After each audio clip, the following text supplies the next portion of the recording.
जिन जिन लीडरों ने दस्तखत करके दिए हुए साबित करके दिखाओ। हम में से किसी ने रफीक हुसैन खान साहब से लेकर मुझ तक हमने कभी किसी जगह ये दस्तखत करके दियो कि किसी का इनका हटाओ और हमें दो। वो रियासत है जो महाराजा ने एक मुल्क के तौर पर बनाई थी, जिसमें तमाम तबका फिक्र के लोग रहते थे। एक गुलदस्ता था। जब इस रियासत को मारने वजूद में लाया तब प्रिंसिपल स्टेट्स का रुतबा कुछ और था, यहां रियासत का रुतबा कुछ और था, और उसमें भी पुलिस का रोल बहुत बड़ा है। और इस रियासत को तोड़कर यूटी बना दिया, और फिर जो हमें हुकूक दिए वो हमसे सलब कर लिए गए ताकत के बलबूते पर, जोश के बदले नहीं, ताकत के बलबूते। और 370-35 से हमसे वापस नहीं लिया, बल्कि उसको ताकत के जरिए अपनी ताकत का मुजाहरा करते हुए मुल्क के सके। तो 2024 के बाद अगर फिर वो मुल्क का बादशाह हुकूमत में आ गया तो उसने हमारे साथ नहीं बल्कि पूरे मुल्क की आवाम के साथ क्या करना है मैं समझ ही नहीं सकता, मैं बयान ही नहीं कर सकता। सारे लोग मायूस हैं, हालात इतने उसके हक में नहीं। यहां भी जम्मू और कश्मीर में भी कहा गया था, लेकिन खास कामयाबी मिलती हुई नजर नहीं आई। लेकिन हम जो यहाँ रियासत के जो लोग उस वक्त पिस गए, हमारी जमातें जो उस वक्त बड़ा रोल अदा कर रही थी, कुछ हमारी जमातें ऐसी थी उस वक्त जब वो जेल में थे, दाढ़ी बढ़ा ली, बात की और बाहर आकर बड़े बड़े दावे किए और ये कहा कि हम इत्तेहाद और इत्तेफाक और इकट्ठे रह के बात करेंगे। और गुपकार को बनाने के लिए मोहतरमा महबूबा मुफ्ती ने घर घर जाके इनसे कहा कि लीडरशिप आप ही रखो, आपकी लीडरशिप के अंडर हम काम करेंगे। लेकिन उस गुपकार को तोड़ा गया। ये मैंडर में लागू नहीं होता है। मैंडर या ये डिस्ट्रिक्ट कौन से राजौरी, इनकी अपनी मुश्किलात है, लेकिन कश्मीर वालों ने इसको बड़ा सीरियसली लिया हुआ है। कश्मीर में जो अनंतनाग का हिस्सा है हमारे साथ, मुल्क के बादशाह ने मैं जो तीसरा काम बता रहा था वो ये भी किया कि जब डिलिमिटेशन की तो हमारे साथ साजिश के तौर पर कभी भी ना तो हमारी टोपोग्राफी मिलती है, ना हमारा कम्युनिकेशन है, ना हमारी जबान मिलती है। हमें यहां से हटाया और कश्मीर के 11 सीटों के साथ लगाया। पहले ये होता था, आप लोग बुजुर्ग हैं, बड़े साथी हैं, मैं 25-30 साल हो गए, 35 साल हो गए मुझे वकालत करते हाई कोर्ट में। मैंने कभी किसी भी आइन की सेक्शन में नहीं देखा कि स्टेट को यूटी बनती। वो ऐसे होती है जैसे आप एक जिले को नायब तहसीलदार की वो नियाबत दे दो। और ना ही हमने इस तरीके की कोई डिलिमिटेशन देखी कि जहां ना टोपोग्राफी मिलती हो, ना वहां जबान मिलती हो, तो वो हमारे साथ हो कर दिया उन्होंने। पर मैं कहता रहा कि ये पिछले दिनों से शुरू से भी कि हमारी पहाड़ी जबान और गोजरी जबान बड़ी मीठी है, कश्मीरी में पता नहीं क्या कहते हैं वो जाने, कि कुब्बे को लात लग गई, रजौरी पुंछ को लात लग गई कि हम सीधे होंगे। मौका मिल गया हमें कि हम अपने वोट की वैल्यू पहचान सकें और अपने वोट की वैल्यू आप पहचाने।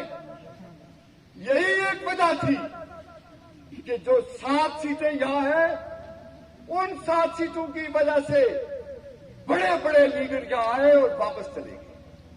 जमात ने नमक और रुमाल को लेकर वोट लिए, 98 को लेकर वोट लिए।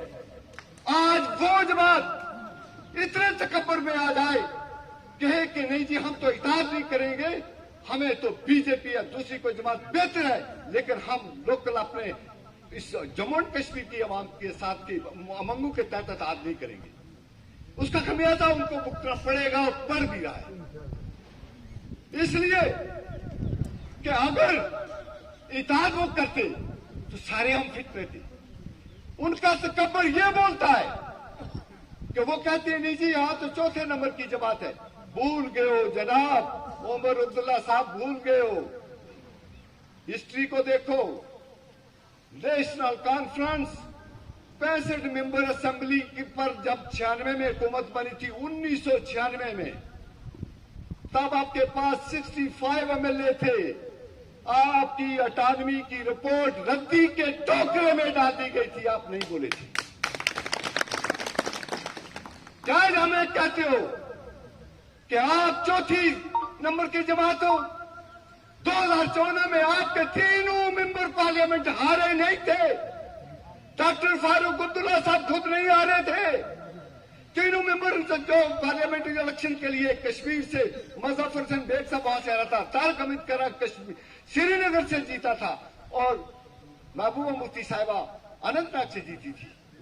आप ये क्या बातें कर रहे हो? इस वक्त भी हमारी जमात के सबसे ज्यादा इलेक्टेड एमएलए हैं जो पिछला इलेक्शन गुजरा हुआ है मेंबर असेंबली का। और फिर ये जो कंस्टिट्यूंसी बनी, इस इलाके से रिजोरी पुंछ से तुम दावा करते हो, सिर्फ एक गलती से एमएलए मेंबर बन गया था आपका, 7 सीटों में आप हार गए थे।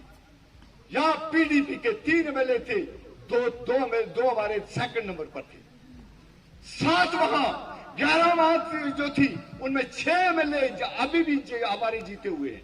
5 पर हम सेकंड नंबर पे हैं।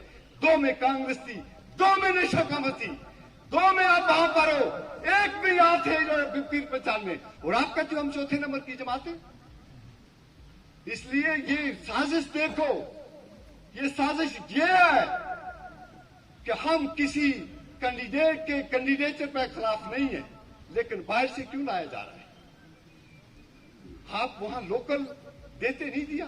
आपका जो जस्टिस था वो तो बोल नहीं सका, आपके जो तीनों मेंबर पार्लियामेंट थे वो पार्लियामेंट में बोल नहीं सके।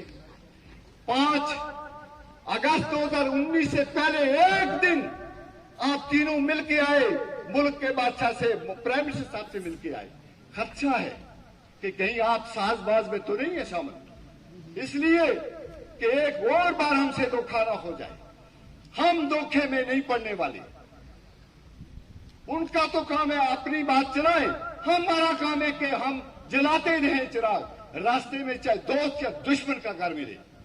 हम चाहते हैं कि हम रिजौरी पुंछ की आवाम, पीर पंचाल की आवाम इस बार एक ऐसे लीडर का साथ दे जो लीडर बेबाकी से वहां आपकी बात रख सके, जो लीडर डरे नहीं, झुके नहीं, बिके नहीं। हमें पता है क्या खदशात है कि वो जो इन्फोर्समेंट डायरेक्टरेट है ना, वो पीछे पीछे चल रहा है कुछ लीडरों के। बड़ी कोशिश की थी हमारे लीडर के लिए भी, कुछ नहीं मिला था, उसका तो अपना मकान भी नहीं। अगर ये जो इन्फोर्समेंट डायरेक्टर है या सीबीआई है, आईबी वो लगा के इसलिए वो डराए जा रहे हैं। वोट मांगने की बात नहीं, वोट देने की बात नहीं, आपका हक है, ये अदालत है आपकी जिसमें हम आए। 370 की बहाली, स्पेशल स्टेटस की बहाली, अगर मुमकिन है कि वो शख्स बहाल हो तो फिर आपके वोट की वैल्यू है। अदालत में जाकर उन्होंने वो मोहर खुद लगवा ली। किस मुंह से वो आएंगे वोट मांगने के लिए कि 370 पे तो मोहर लगा के आगे? वहां तो जाने की जरूरत नहीं थी। अवाम की अदालत में आना था, अवाम की अदालत से मैंडेट लेना था। ये जो इस वक्त इलेक्शन है, यही एक वाहिद इलेक्शन है जिसमें आपके हकूक की पासदारी हो सकती है, जिसमें बड़े बड़े प्रोजेक्ट हो सकते हैं। यूनिवर्सिटियां विशाल है और बराबरी से लेना चाहते हैं। जिन जिन लीडरों ने दस्तखत करके दिए हुए साबित करके दिखाओ। हम में से किसी ने रफीक हुसैन खान साहब से लेकर मुझ तक हमने कभी किसी जगह ये दस्तखत करके दियो कि किसी का इनका हटाओ और हमें दो, हमने कभी नहीं कहा। और जिन लोगों ने लिख लिख के दिए हुए वो आए और कहे हमसे वोट मांगो, कोई हक नहीं बनता है उनको वोट मांगने का जो तकसीम करते हो। उन लोगों की मुखालफत की वजह से नहीं, हमारा जोश भी कहता, हमारा होश कहता है कि आने वाली नस्ल के लिए हमें वोट सोच समझ कर डालना है। यही अदालत है आपकी, यही फैसला है, यही जजमेंट है आपकी। बराबरी चाहते हैं, हम नहीं चाहेंगे ये वक्त आएगा तब हो जाएगा। लेकिन इस वक्त हमारी बना गया है कि हम होश से जोश को अपने कंट्रोल में रखते हुए अपने वोट की वैल्यू समझे, ताकत समझे। यही ताकत आपके पास किसी और ऑफिसर, ना किसी डिप्टी कमिश्नर के पास है, ना एसएसपी के पास है।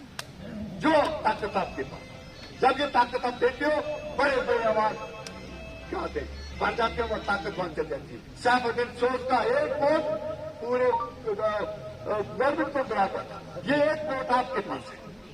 तो शुक्रिया, खुदा हाफिज।